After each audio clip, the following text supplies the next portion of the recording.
more. Before we start the show, we officially want to invite you to become a Patreon for the More Love Connection podcast. If you don't know what Patreon is just a way to support your favorite podcasters or content creators. For just as little as $1 a month, you can officially support the More Love Connection podcast. If you're interested, we'd love to have you as an official More Love Nation supporter. So go over to www.patreon.com/MLCXN. Again, that's www.patreon.com/MLCXN. If you become an official supporter, you'll get access to behind the scenes content. You'll get access to guests. You'll be able to know who the guests are before we even announce on social media, and a plethora of other things. So think about becoming a More Love Connection podcast supporter. We'd be honored to have you as an official supporter. Again, that's www.patreon.com/MLCXN. For just as low as $1 a month, you can officially support the podcast. Now, let's jump right over to the episode.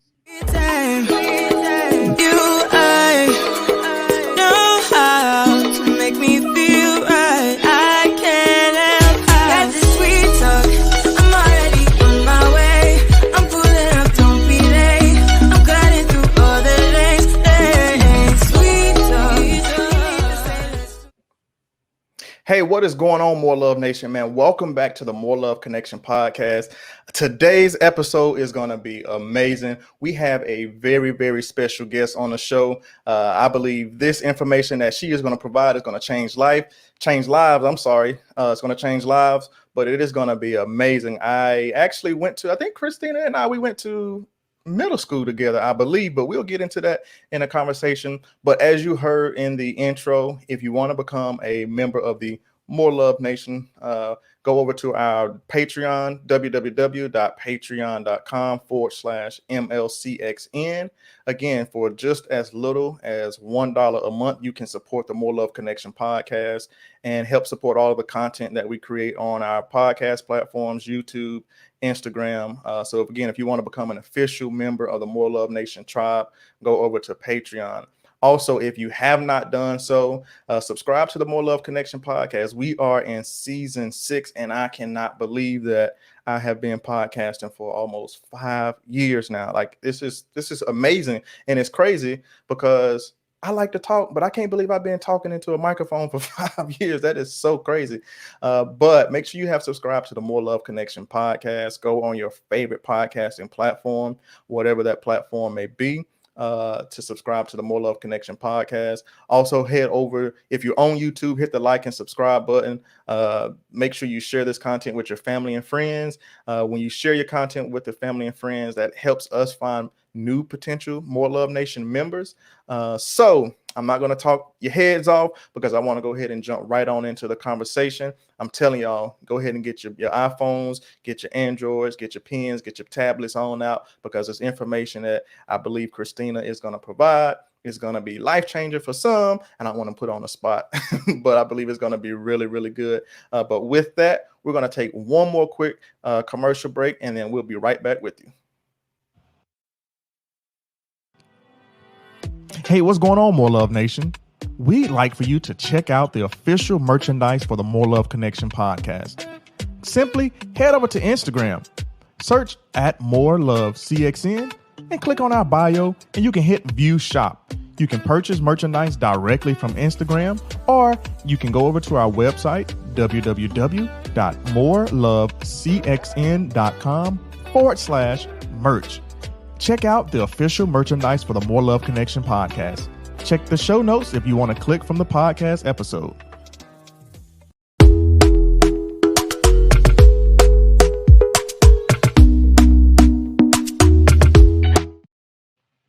All right, More Love Nation, man. As I said in the intro, our next guest is amazing. We actually went to middle school together. We grew up in the same city. We have some of the same friends. She went to a rival college, I don't hold that against her. She went to North Carolina Central, and she can talk about that, but I went to the number one HBCU in the nation, A&T, but that's just a little friendly rival. She is a married millennial. She has been married going on 8 years next month. She also is a stay-at-home mom, a mom of two lovely daughters. She has a community of women that she is empowering and encouraging. She's a stay-at-home mom. I believe I just said that. And she's also a Navy spouse. So, man, I'm just excited to bring our next guest on. Christina, welcome to the show. How are you doing? I am great, Jenard. It's great to be here with you. Thank you again for being our guest. And before we go any further, More Love Nation, what I want you all to do is just go over to Christina's platforms and literally spam her. Well, don't spam her, but hit the like button, go and like all her pictures. But follow Christina on Instagram at Christina.Alexis. You can click the link in her bio and you can, get further connected with her via her website and other platforms that she's on. But Christina, again, welcome to the show. How are you doing? I'm doing great. Thank you for having me. Thank you for being a guest again. So let's just jump right on into it. You're a stay-at-home mom. You are a Navy spouse. You've been married for 8 years. That is a lot for a millennial. It is. When you So say it, it's like, it's yeah, that's a lot. so how has the 8 years been? If you were married millennial, how has those 8 years been? Those 8 years have been lovely. They really have. It's been ups, it's been downs. But that's just what marriage is. Marriage is not going to be a straight line, peaches and cream every single day. It's a journey. It requires work, it requires commitment constantly. And that's what I've constantly had to do for the past 8 years, me and my husband. And we have different seasons in our marriage. And that's the thing that I've really learned is everything that you needed during your honeymoon phase is Mm, not going to be what you needed after year 2, 5, 6, 7. You are different people. I was married at 21 years whew, old. So I was fresh out of college. mm, So I was a completely different person than I am now, especially as a woman and now a mother. Your mindset completely changes. So the things that I needed at 21 no right, longer really top on the priority list for me now. And right. the same for my husband. So having to learn each other, that's it. It's a continual job. That is the job in marriage. You have to continue to learn each other and be okay with Mm-hmm. still working to learn each other. I think a lot of people get consistent and really not consistent but complacent and like this is how you were when we got married. This is how you need to stay. Yeah, That's not the case. right, That's right, not what it's going to be because you're growing, you're evolving, you're changing. So it's normal. You don't want your spouse to be the same as they were when you first got married. Yes, you right. still want the love to be there, but you don't want their personality or necessarily like where they are in their life to be exactly the same. And that's okay. It's crazy that you said that because I actually just did a podcast with another guest. But prior to that show, I literally heard Steve Harvey. I think it was on YouTube or something that I was watching. Facebook, it was actually on Facebook. But I heard Steve Harvey say, this is when he had his show. He was like, when you get married, you need to be prepared to marry at least 5 to 7 individuals. And on the surface, when you hear that, it's like, wait a minute, what? I ain't about to get married to get no divorce and be trying. But he went into more in depth into what he was saying, and he was like, basically the exact same thing that you just said. When you get married to somebody, people change every 2 to 3 years, every 5 years. So, like you just articulated, when you were 21, what you needed is not what you need now at another age. We're not gonna say, um, but let's back up a little bit. Tell us a little bit about did you and your husband meet? At the North Carolina Central University, that is where we met. Okay. And I met him freshman year in fitness class, Oh but wow. we weren't really friends. Mm-hmm. So we were just cool classmates, hey, whatever. Like I didn't really know him like that. And then around the end of junior year, kind of after I pledged Delta Sigma Theta, he pledged Omega Psi Phi, we started to see each other a lot more. Mm-hmm. So then we kind of like connected, spoke. I have friends that are his line brothers now, but we were friends before. So we were kind of just talking, and that's kind of how it happened. And he definitely said he slid in my DMs on Facebook, but I don't remember that. And he was like, "You just didn't want to respond to me." That's what it was. I So was like, you left him on red way back when. I guess, but I was busy. I had things to do in school. So yeah. So yeah, we just reconnected a lot through Greek life, Okay. and the The rest rest is is history. Yeah, history. look, the rest is history. 2 kids later, you look, So let's talk. Let's jump into that because I know I followed you on Instagram, and this might be a little to my ignorance, but I had to go look it up. But I seen you post. I don't know. I think I looked at your profile a while back, and I saw the acronym SAHM, and I was like, what kind of religion is Christina in? Yeah, I you mean, know. if you don't know, it's Yeah, okay. I was like, okay, to each his own. I ain't knocking it, but I had to go and look it up, and I was enlightened that SAHM stands for stay at home mom. So Right. you are a full time stay at home mom. Can you talk to us a little bit about like what that looks like? What's a stay at home mom? What do you do? I think the question would be, what don't I do? Mm, That would be a shorter answer. um, I have not always been a stay-at-home mom. okay. So, I worked the first few years of our marriage. I was a registered behavior technician for autistic children. And then after we moved from our first duty station to the next one, we were only going to be there for 2 years. So we both decided, like, okay, it's only 2 years. There's no point. Because a lot of people know it takes you a long time just to get a job, the application process. So for 2 years, we were like, let's just focus on my daughter because I only had one and she was just turning 2 years old. So I was really excited about being a stay-at-home mom, especially because I was coming from a really, really stressful job. So I kind of felt like, oh, I can just sit at home, me and her can just play and we can do things. But that's not really what it was. Yes, it is those things, but hmm it's just a lot more. You are the chef, you are the teacher, the doctor, the wife, the everything for everybody. And I think that's what a lot of people don't understand is you start to be everything for everybody, you aren't anything for yourself. And that is what I've definitely had to learn. And self care has become a really big part of my life this past year, especially with the pandemic. I think it helped Mm, in a sense for me to really pay attention to how much I'm doing, especially when my hmm oldest child came home from school because she was in person learning. So when she came home, I was like, okay, I'm really a stay at home mom of two. And now she's at home full time Right. with both of us. So that really showed me, and to be transparent, the end of 2019, there was no self care. I can be straight up honest, like I didn't do it. I don't even think I paid attention to the fact that it was needed. Mm, Um, we went from, I can just tell you a quick background. February 2019, my grandmother passed away. I'm hmm living in Memphis, Tennessee at this point. I'm 8.5 months pregnant. That's 11 and a half hours to Winston-Salem. I can't make that drive. So I go through that. I kind of just move on. You have to grieve how you have to grieve. I had my daughter in March. My stepson came for the summer. So I went from one child to three in a few months, on top of dealing with the death in my family.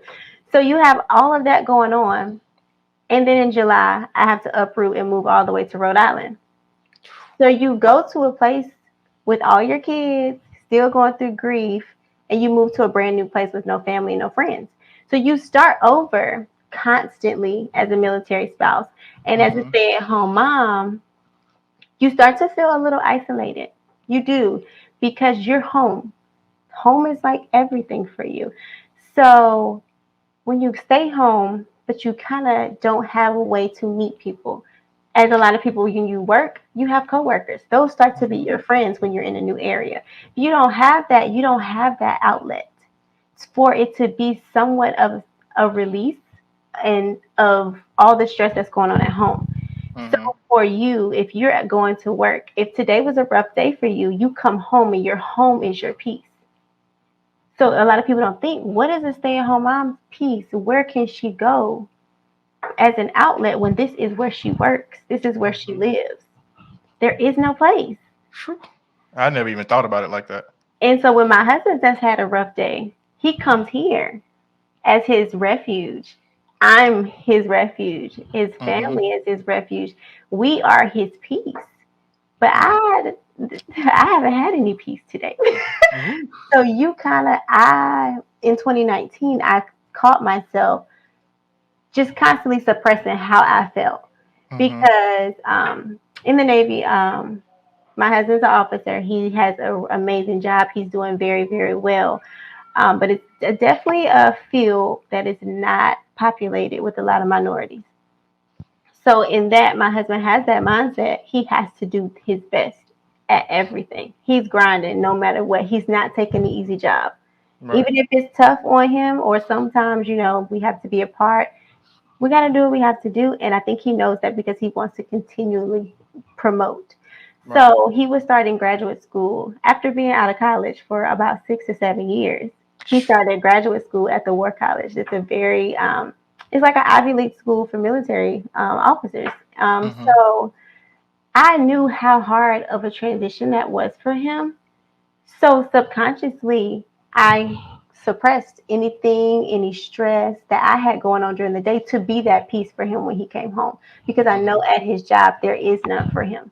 There's Wow. nobody he can vent to that's going to understand the actual stress he has as a man in this military life. Right. So I definitely did that, and I realized I was going down a dark place of just constantly going, worrying about the kids, worrying about my husband.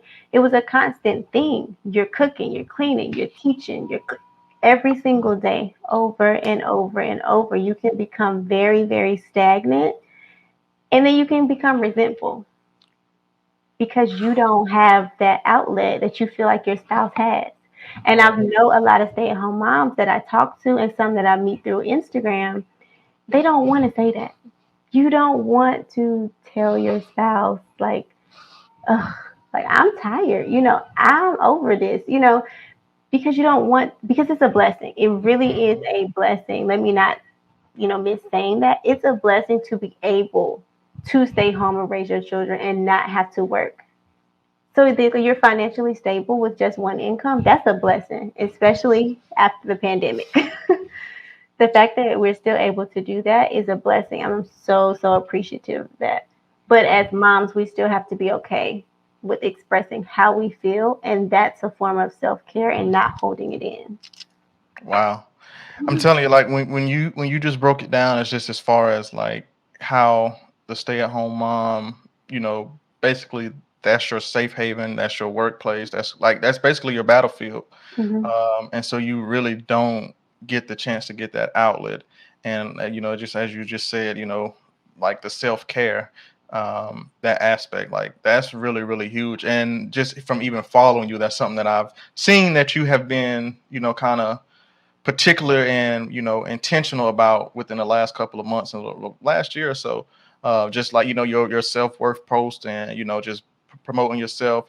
But do you feel like a lot of stay-at-home moms kind of fall into that trap where it's about everybody else, or just moms in general, and you kind of just lose yourself and don't really realize, oh, I need to escape here for a minute too? Do you feel like that's what happens with moms and stay-at-home moms?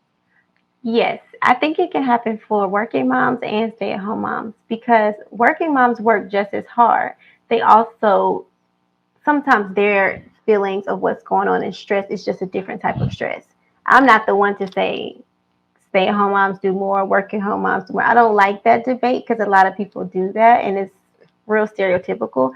Right. But I definitely think a lot of women do struggle with that. Like we have this mom guilt thing Mm. where let me go take a little moment for myself, but I need to do this with the kids, or they want me to stay home. They want me to do, but we have to sit back and reflect. Like, I've done this all week. Mm-hmm. It's okay if I go one day this weekend.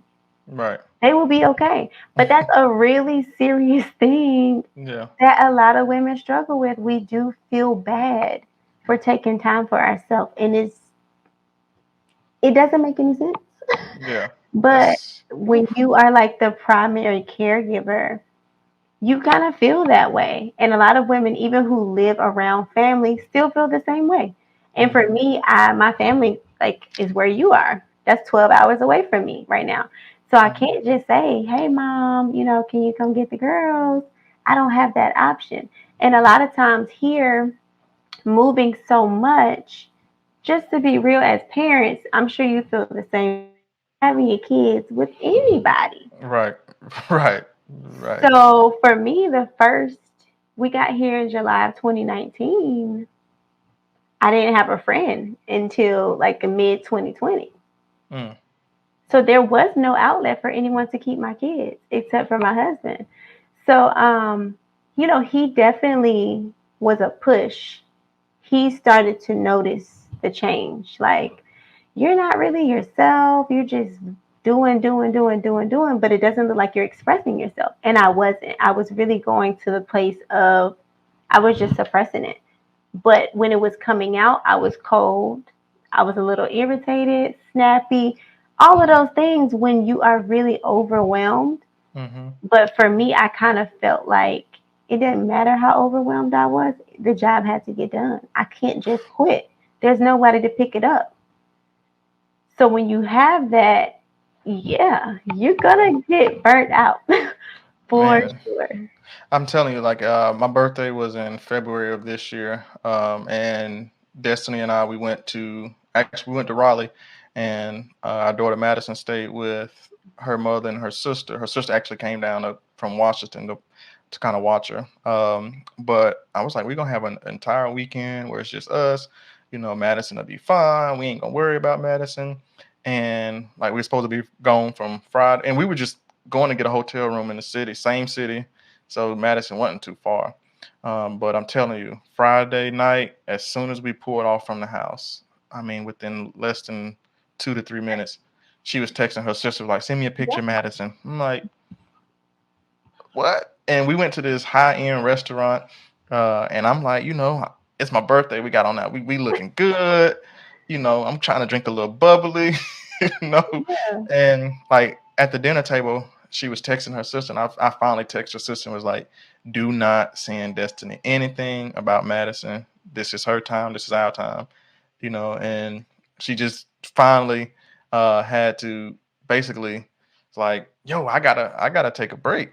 I got to take a break. But I'm telling you, I really feel what you're saying. Like, it can happen. Um, and it's crazy because moms do so much that a lot of times, like you're saying, they just kind of forget about themselves. Hmm. And it feels natural because it's like you're saying, like, this is what I'm supposed to do. Right. And it's like, no, you got to take care of yourself too to be the best version of yourself for the family. Yeah, and it's hard because I'm learning that the phrase, you can't pour from an empty cup is very, very true. But it's also hard. You can't just say that to women if you don't know their circumstance. Mm, And that's what a lot of people have to understand. A lot of people would see me or hear me, express my feelings or something and like, girl, just go get a hotel room by yourself. Just go to the spot. I'm like, who's keeping my children? right, So you right. you have to give women a little bit of grace. And I've also had to learn how to find a little self-care within the house. Mm, And I think a lot of people had to realize that once the pandemic started. A lot of women are like, okay, I cannot go to the hair salon or I can't go get my nails done today as my self-care. What can I do? So I think that definitely helped a lot of women try and find the peace and the enjoyment of self care in the home. And those are the things that a lot of stay at home moms have to do because sometimes we do not have that extra village or that outlet um, to just go do that. And also, when you are living off of one income, you have to be mindful of you can't just go splurge on retail therapy every other week if that's just not going to be feasible in your budget. yeah. So you have to be mindful of that. And that was that you actually kind of just rolled right on into my next question. Is just kind of like what tips can you give for stay-at-home moms, working moms, just moms in general on how to find that time to take care of yourself? But you kind of just talked about it. But if you have some more tips that you can provide. I think a big thing for me this past year is waking up early. I am not a morning person. So anybody who isn't a morning person, I understand. I am not. But waking up the same time as my children are getting up, that's not working for me. And it started to wear me out because I didn't have a chance to get myself together. Hmm. Because when your kids wake up, they on 10. They're ready for you to just to ask you a million questions. They need this, they want this, they're whining, they're crying. Because I have two in a different phase. I have a 5-year-old and a 2-year-old. So the 2-year-old is still just waking up, screaming and hollering, ready to eat. Whereas the 5-year-old is fussing about what clothes she want to wear to school, and she can't wear short sleeves because we live in a cold place. So it requires a lot of your patience, compassion at 8 o'clock already. Wait, So let me say this. Let me say this. I'm shaking my head because literally just this morning, Madison, like she's in the bed now, but for whatever reason, she decides to wake up at 4:45, 4:30, and wants to watch Peppa Pig or Coco Melon or the mhm. Bubble Guppies, and she will stay up until it's time to go to school. And I'm like, girl, and the first thing I'm gonna let you get back, but the first thing that she does is nose, ear, like she wants to name all the body parts and want me to name them or this. And I'm like, if you don't go to sleep, but that speaks to your point. But you can finish. I'm sorry. No, you're fine. Trust me. And Coco Melon is. I'm trying to delete him from YouTube somehow, please, Man, because my child has got to stop. I'm But what telling I you. was Whew. saying was the biggest tip for me. I learned it from a lot of other women that I saw speaking about it. It's just waking up early. That it gives you a little alone time to get yourself recharged, ready to face the day. Because when I was waking up, as if like when I was sleeping, I'm waking up when they wake up. So I didn't have a chance to, did I wash my face? Did I get myself together? Did I sit with myself and say, okay, what are we doing today? So if you Mhm. wake up when they wake up, you haven't had a chance to plan your day. So yes, if you want to, do a little bit of that at night, but now I've just tried to stick to a schedule. So my oldest is back in school, so she has to be at school at 8. So 6:45, 6:50 is when I have to wake her up to get her dressed. So I'm waking up. I don't even like to say it, but it's like 4:45. Whew. So it gives me a chance to kind of just sit in the bed for a minute, read a devotional, pray. A lot of women journal. That's a really good thing. And then I work out for at least 15 minutes. Like I don't have time for that full blown hour workout. I Look, don't.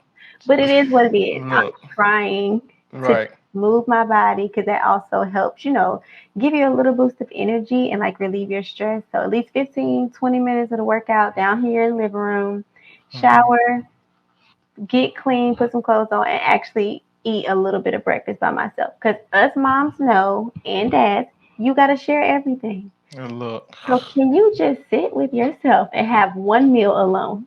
right. I'm telling you. Whew. And that right there is funny because a lot of people are like, that's self care. It is for a mom. Right, right. Not having to share, having some alone time, and having a chance to do whatever it is you want to do. So for if a mom wants to wake up and she wants to just watch her TV show, do that. If that's what it needs to be for you, it does. Everybody's self care is not going to look the same. Hmm. Everybody's going to need something different, but that has been the biggest help for me, waking up early, and also put your kids to bed early.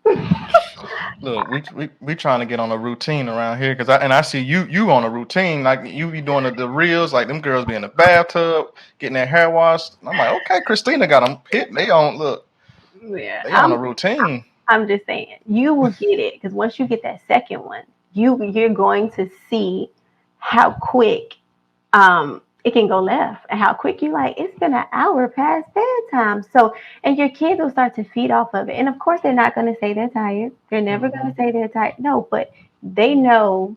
And people always joke, like, Christina, how you get them in the bed at 7 o'clock? I'm like, I just closed the door.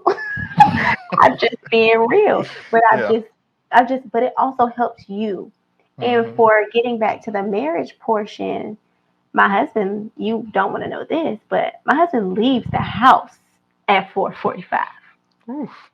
So he's up already, had his breakfast and everything. He ready to go. Yeah. Yeah, because he goes to the gym and then he goes to school by 6:45.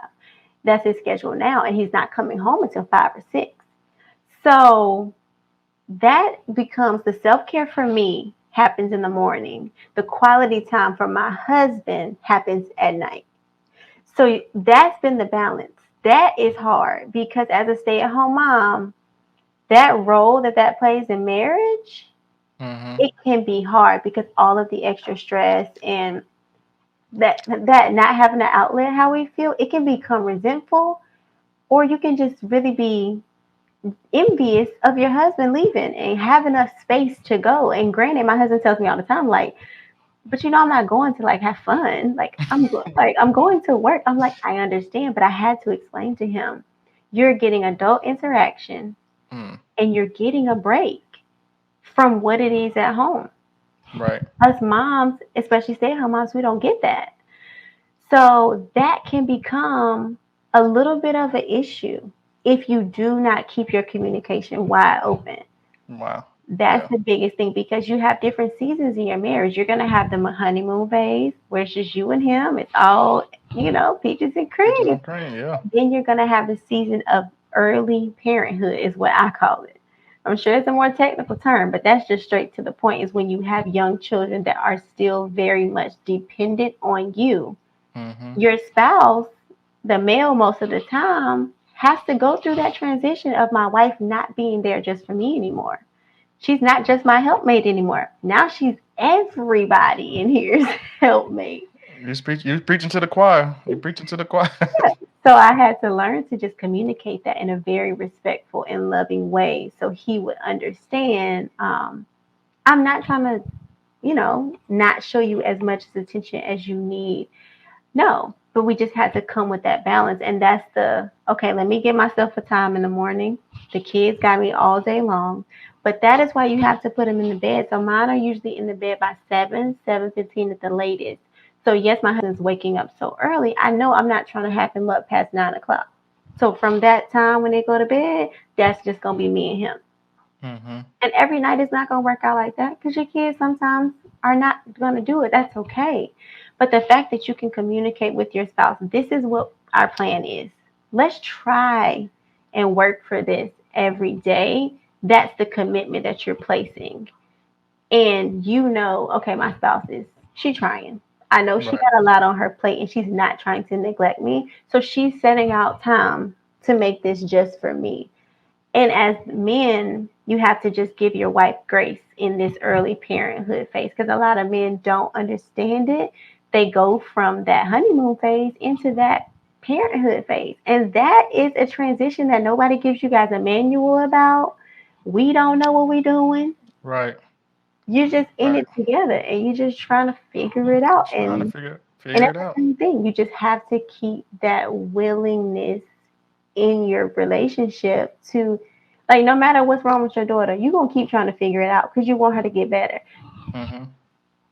Don't Same. don't make that feel like that's not just you're not gonna give that same, you know, that same energy to your spouse. And that's Right. what you have to do. Is it easy? Absolutely not. Right. And I think one of the things too when it comes, especially for like millennials,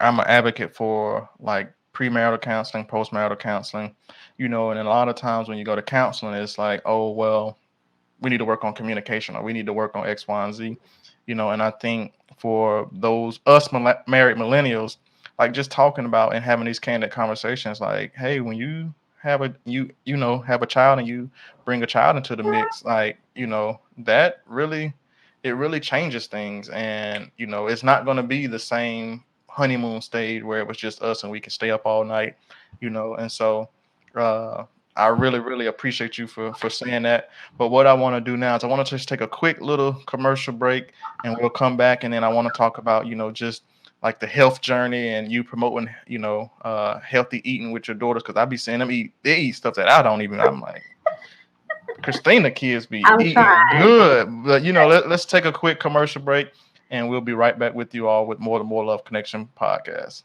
Okay. Hey, More Love Nation. If you all are enjoying this episode, stop what you're doing. Make sure you hit that like button. Also, go down into the comments if you're watching this on YouTube. Leave us a comment. If you're listening to this on your favorite podcasting platform, make sure you take a screenshot of you listening to the episode, head over to your Instagram, upload it to your IG stories, and tag at More Love CXN. Once we see the notification, we'll share it with our audience. Also, make sure if you're listening on your favorite podcasting platform to leave a 5-star rating and a review.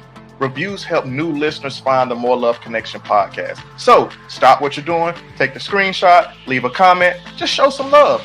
Another way that you can show us some love is by going to check out our website. Go to www.morelovecxn.com. Check out the merch tab. We have some sweatshirts, some hoodies. Go over and check out our merch tab.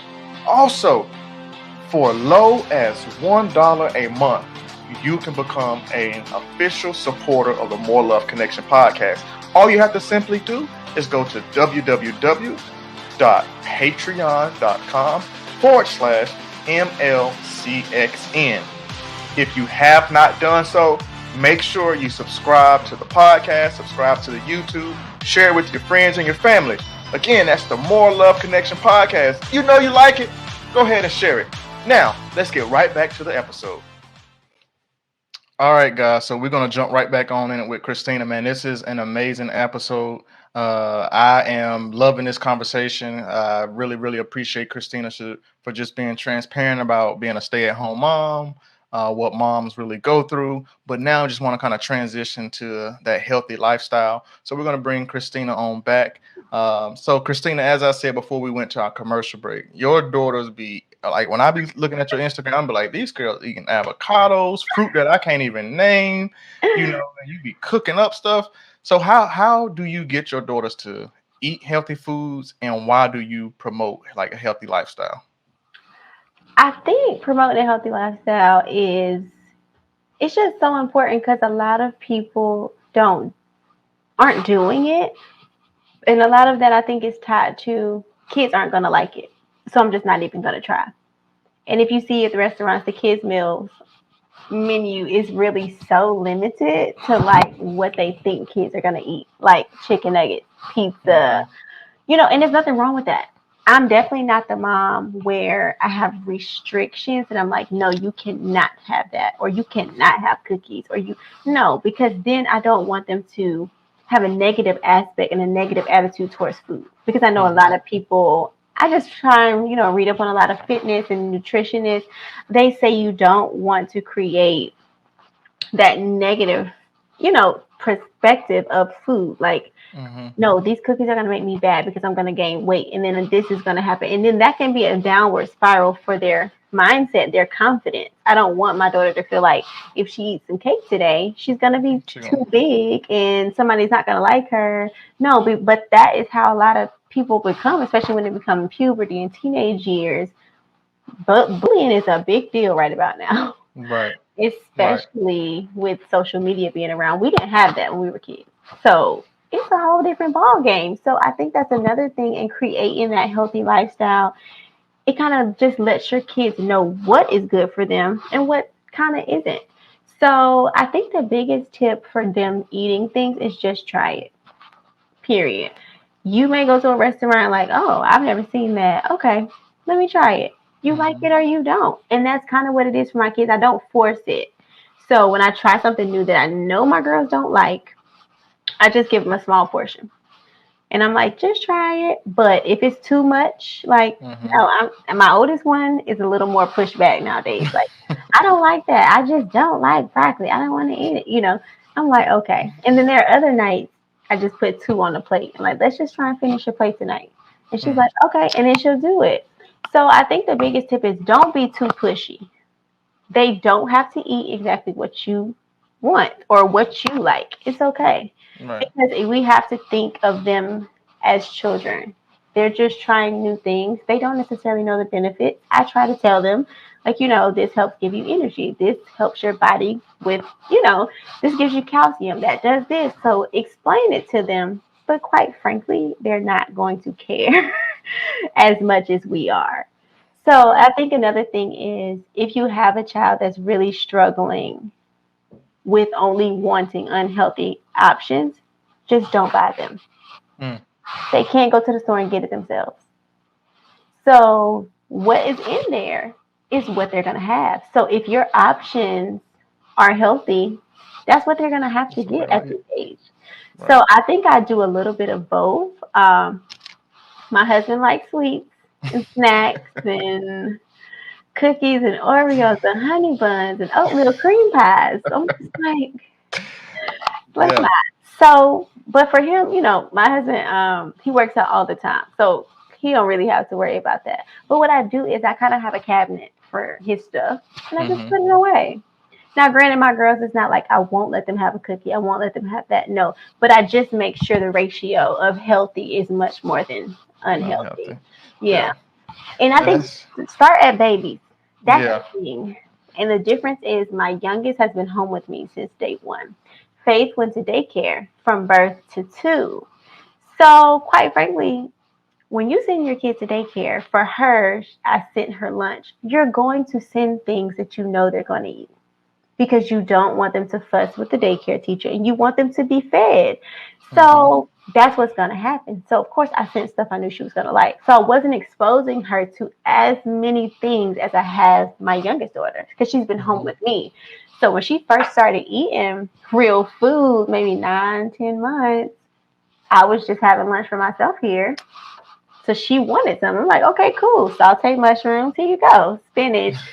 And she ate it because I think it was her first time enjoying real food.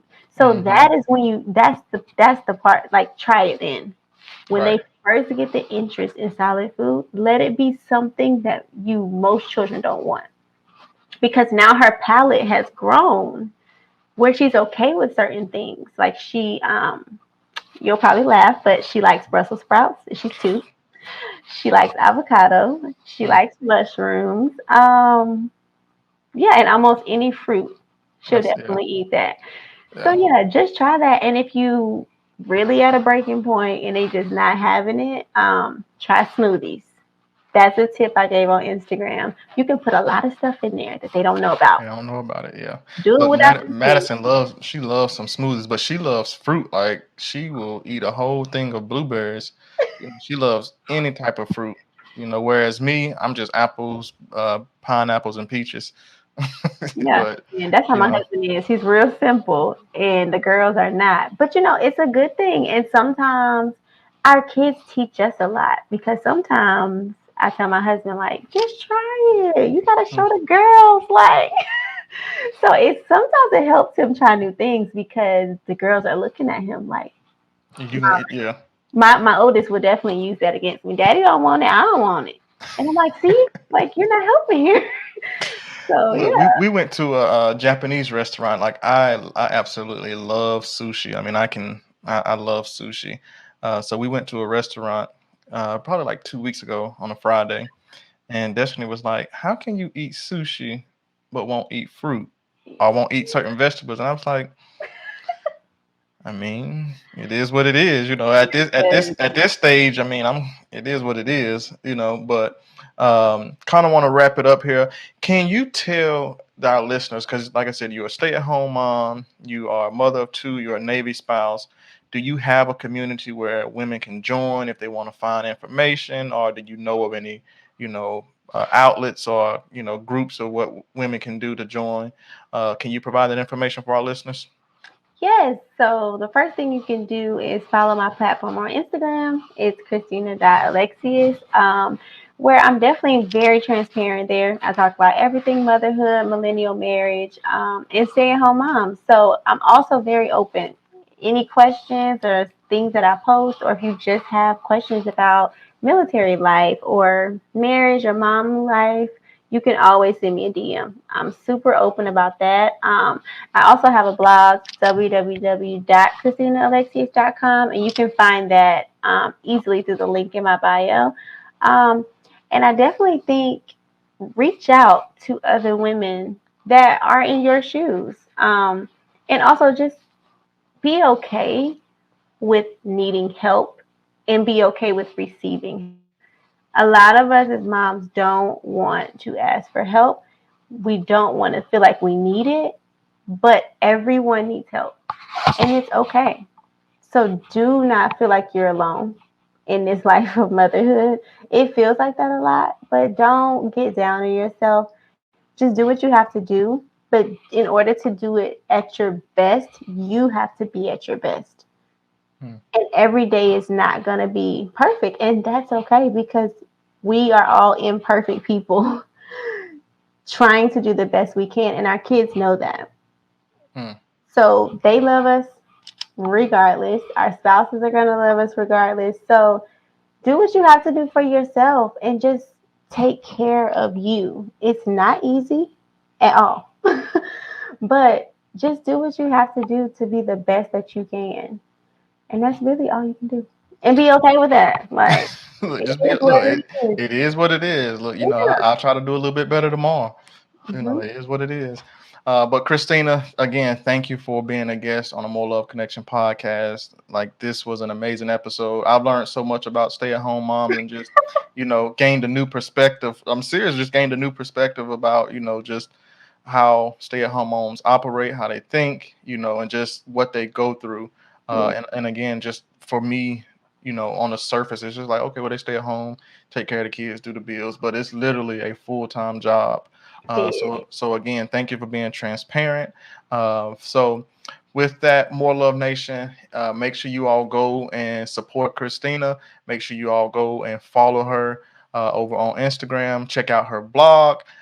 Make sure you share this information with a mom that will benefit from this, a married millennial that can benefit from this episode.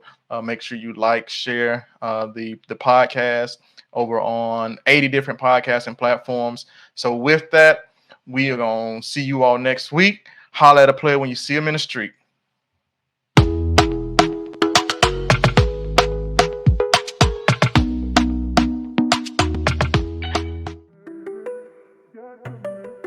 Hey, More Love Nation. If you've enjoyed this content, make sure you check out the other videos that we have on our page. Also, make sure you subscribe and hit the bell notification.